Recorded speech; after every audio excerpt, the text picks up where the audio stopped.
I, 28M, never had a good relationship with my cousin Harry, 31M. Our history goes back to when we were kids. Harry lost both his parents in a terrible car crash when he was 5 years old. I was only 2 at the time, so I don't remember much about his parents, but my mom told me they were driving home from a party when their car slid off an icy road. Harry was at our grandparents' house that night, which probably saved his life. After the accident, my grandparents took Harry in and raised him as their own. At first, everyone thought this was the best solution. Harry would stay with family who loved him, and my grandparents, who had just retired, could give him their full attention.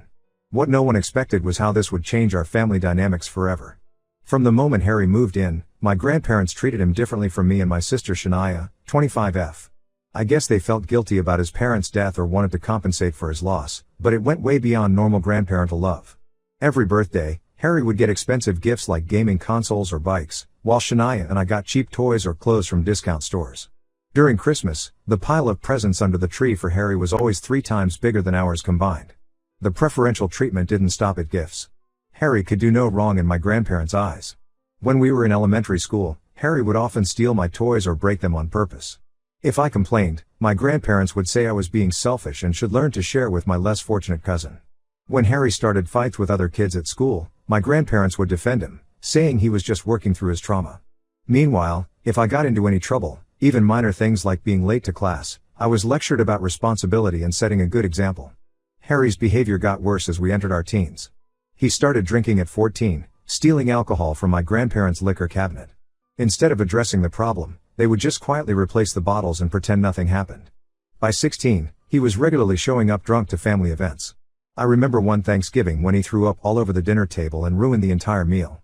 My grandparents just cleaned it up and served him soup in his room, while telling everyone else to be understanding because he's been through so much. The real problem started when we hit college age.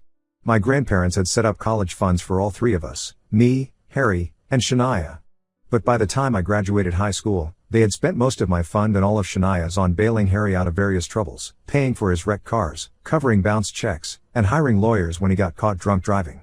They told us we could take student loans since we had 2 parents to help us, while poor Harry only had them. Shania and I ended up with massive student debt while Harry got a free ride to college. Despite having everything handed to him, Harry dropped out after 2 years. He claimed college was too stressful and he needed to find himself. My grandparents supported this decision and even gave him money to explore his options. He used this money to party and drift between dead-end jobs, never keeping one for more than a few months. Last year, my sister Shania got engaged to her boyfriend Tom, 27M. Tom comes from a good family and has a successful career in software development. Shania works as a pediatric nurse, and they saved for over a year to have their dream beach wedding. They planned everything carefully, wanting it to be perfect. A week before the wedding, Harry suddenly showed up at my grandparents' house. He claimed he had been sober for 3 months and wanted to make amends with the family. He gave this whole speech about how he had hit rock bottom and realized he needed to change. He even showed my grandparents an AA chip, though I later found out he bought it online. My grandparents ate it up completely. They started pressuring Shania to invite Harry to the wedding, saying it would be good for his recovery. Shania was really hesitant. The last family event Harry attended was our cousin Sarah's graduation party, where he hit on Sarah's 17-year-old friends and tried to fight her dad when he was asked to leave. But my grandparents played their trump card. They told Shania they wouldn't attend her wedding if Harry wasn't invited. They said she was being cruel and unforgiving, and that family should always stick together. Shania was heartbroken. She had always been close to our grandparents and wanted them at her wedding. After days of guilt tripping and emotional manipulation, she finally gave in and invited Harry. The wedding ceremony itself went okay, probably because Harry didn't have access to alcohol until the reception. But once the bar opened, things went downhill fast. During the father-daughter dance, I noticed Harry making multiple trips to the bar. By the time the speeches started, he was visibly drunk. When Tom's best man was halfway through his speech, Harry stumbled to the front and grabbed the microphone. What followed was a complete disaster. Harry started rambling about how Shania was always jealous of him growing up, how she would cry to our grandparents about the gifts he got. He accused her of marrying Tom for his money, saying she was just a gold digger like her mom. When Tom's father tried to intervene and take the microphone, Harry sucker punched him, breaking his glasses and giving him a bloody nose. The entire reception erupted into chaos. Harry started grabbing bottles from the bar and throwing them at guests. He knocked over the wedding cake, destroying the top tier that Shania and Tom were saving. When Shania started crying, Harry told her to stop being dramatic and tried to push her into the pool, saying she needed to cool off. If Tom hadn't caught her, she would have fallen in and ruined her dress. The wedding venue's security tried to contain him, but Harry was out of control. He was throwing chairs, breaking centerpieces, and screaming about how everyone had always been against him. My grandparents were trying to calm him down, telling everyone he was just having a bad day and needed understanding. That's when I'd had enough. While they were distracted, I went outside and called the police. When the police arrived, Harry completely lost it. He tried to run, then fought with the officers when they caught him. He ended up elbowing one officer in the face and kicking another in the shin. They had to physically restrain him to get him into the police car. My grandparents were hysterical. They blamed me for escalating the situation, saying I should have let them handle it within the family like we always had. They followed Harry to the station and got him a lawyer before they even checked if Shania was okay. Now Harry is facing multiple charges: assault, destruction of property, resisting arrest, and assaulting a police officer. The family is completely split. My grandparents haven't spoken to me since that night. They're spending their retirement savings on Harry's legal defense and telling everyone who will listen that I betrayed the family. Some relatives agree that Harry needed to face consequences, while others think I went too far by involving the police. Even Shania, whose wedding was completely ruined, says that while she's angry with Harry, she feels guilty about him potentially going to jail. I feel like I finally did what everyone should have done years ago: hold Harry accountable for his actions. But seeing my family torn apart makes me wonder if I made the right choice. Ida? Update 1 first, I want to thank everyone who commented on my original post. Reading your responses helped me feel less crazy about my decision to call the police on Harry. A lot has happened in the past 2 weeks, and things have gotten much more complicated than I ever expected.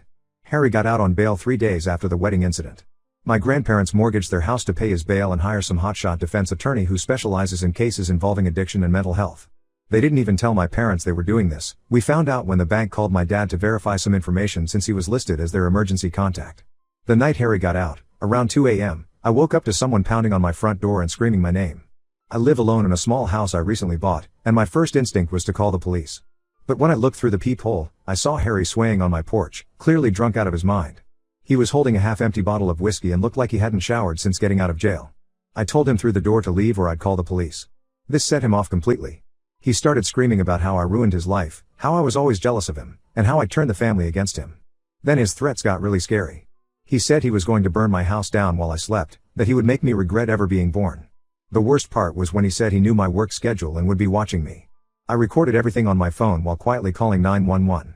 The police arrived within minutes and arrested Harry for violating his bail conditions.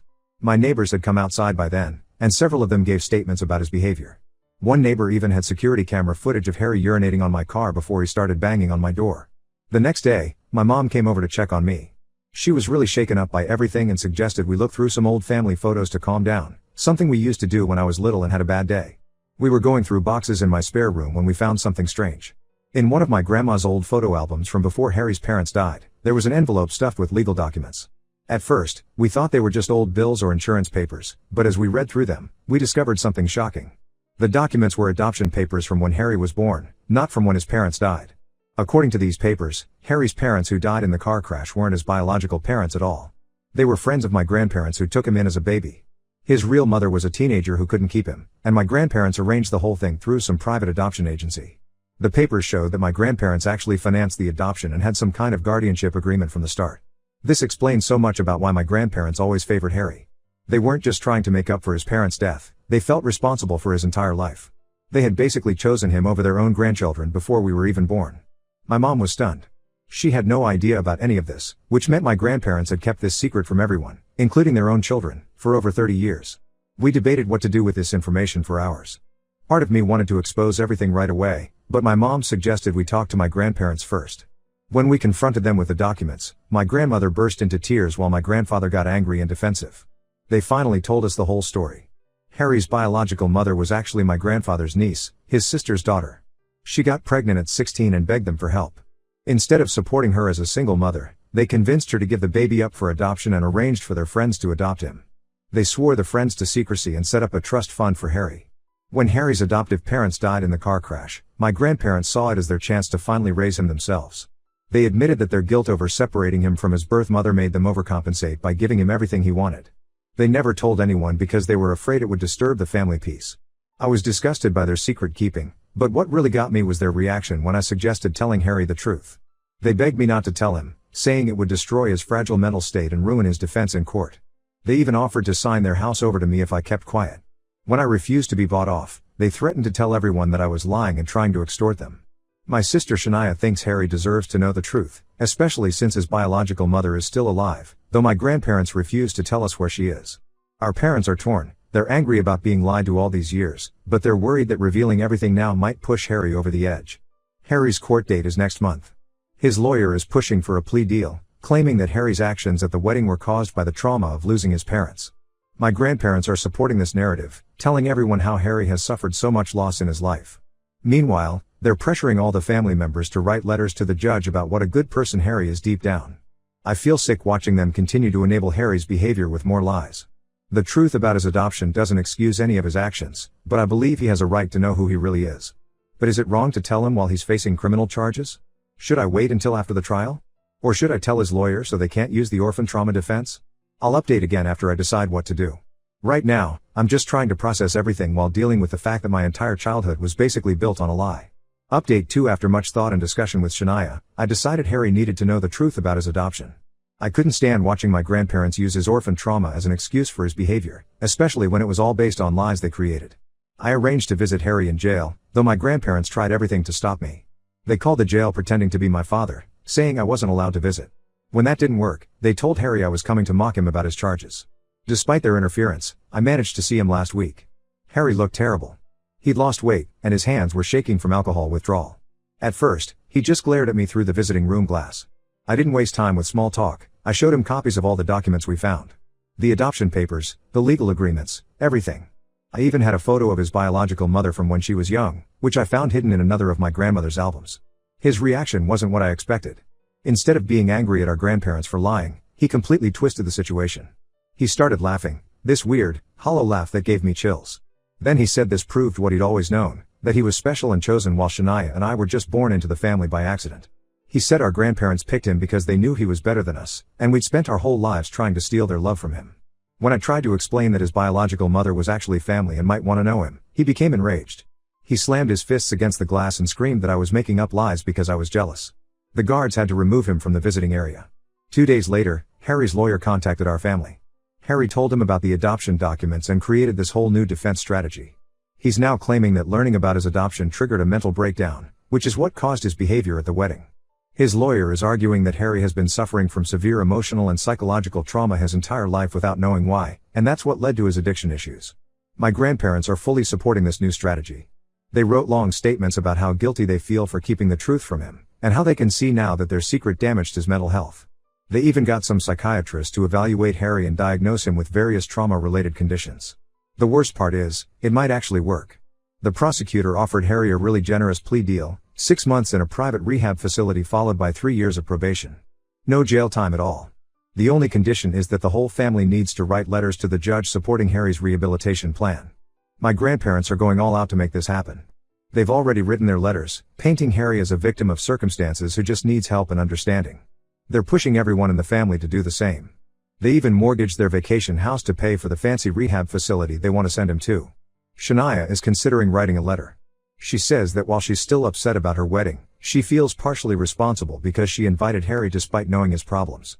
Tom is furious about this. He's still angry about his father getting punched and doesn't want Shania involved at all. My parents are also divided. My mom thinks Harry needs serious help and rehab might be better than jail. But my dad says Harry has manipulated the family for the last time and needs to face real consequences. They've been arguing about it constantly. Meanwhile, my grandparents have taken their manipulation to a new level. Last week, they updated their will. They told the whole family that anyone who doesn't support Harry's rehabilitation plan will be disinherited. They're using my grandfather's heart condition to guilt everyone, saying the stress of Harry going to jail could kill him. The final straw came yesterday. Harry's lawyer sent me a letter threatening to sue me for maliciously revealing private adoption information if I don't write a letter supporting Harry. The lawyer claims I caused Harry severe emotional distress by telling him about his adoption without proper psychological support present. I'm standing firm in my decision not to help with Harry's defense. He assaulted multiple people, destroyed property, and threatened me at my house. Finding out he was adopted doesn't change any of that. But now I'm worried about potential legal trouble for myself, and the family pressure is getting worse every day. The judge will make a decision about Harry's plea deal next week. I'll update again once we know what's going to happen. Update 3. I know it's been a while since my last update, but a lot has happened and I needed time to process everything. The judge accepted Harry's plea deal. He went to a luxury rehab facility that cost my grandparents nearly $50,000 per month. For 3 months, everything seemed to be going well. Harry was attending therapy sessions, participating in AA meetings, and even started helping out with group sessions for other patients. My grandparents visited him every week and came back with glowing reports about his progress. They kept pushing me and Shania to visit him, saying he was like a completely different person. Even some of our cousins who visited said he seemed genuinely changed. They said he was working out regularly, reading self-help books, and talking about wanting to make amends with everyone he had hurt. Shania eventually gave in and visited him in month 2. She said he cried and apologized for ruining her wedding, promised to pay for a vow renewal ceremony, and even wrote a letter of apology to Tom's father. I still refused to see him, which made my grandparents increase their pressure on me. They said I was being stubborn and preventing the family from healing. Then, last month, Harry completed his rehab program. He moved in with my grandparents since one of his bail conditions was having a stable residence. He got a job at a local warehouse and started attending daily AA meetings. My grandparents were ecstatic, telling everyone this was the fresh start Harry needed. Everything fell apart last week. Tom and Shania were woken up at 3 a.m. by their security system. When they checked their cameras, they saw Harry in their driveway, slashing their car tires. Tom called the police while Shania called our grandparents. By the time anyone arrived, Harry had not only destroyed all 4 tires but had also spray-painted "Gold Digging Bitch" on the side of Shania's car and "Family Traitor" on their garage door. The police found Harry passed out in his car 2 blocks away with empty vodka bottles and a bag of pills. When they arrested him, he was screaming about how Shania and I had stolen his inheritance. Apparently, he had overheard our grandparents discussing changing their will back to include all grandchildren equally since he seemed to be doing better. This sent him into a rage. But here's the worst part, we discovered that Harry had been planning this for weeks. The police found a notebook in his car filled with disturbing writings about getting revenge on the family. He had detailed plans to burn down both my house and Shania's, lists of our daily schedules, and information about our workplaces. He'd even taken photos of Shania's house and drawn X's over all the windows. My grandparents are still defending him. They claim the stress of maintaining sobriety triggered a relapse and that we should give him another chance. They've already contacted his lawyer about getting him into another rehab program instead of jail. They're even trying to blame Tom for calling the police instead of handling it within the family. I've had enough. I've blocked my grandparents' numbers and told my lawyer to send them a cease and desist letter if they try to contact me. Shania and Tom are moving to another city for a fresh start. They're not telling anyone in the family their new address except our parents. Some relatives are calling us heartless, saying family should always forgive. But after finding those revenge plans, I can't risk having Harry in my life anymore. Maybe he'll get help and truly change someday, but I won't be around to find out. My parents understand my decision, though they're sad about the family being torn apart. Harry is back in jail awaiting a hearing for violating his probation. This time, I hope he faces real consequences for his actions. As for me, I'm looking forward to building a life without the constant drama and manipulation. Sometimes cutting ties is the only way to find peace.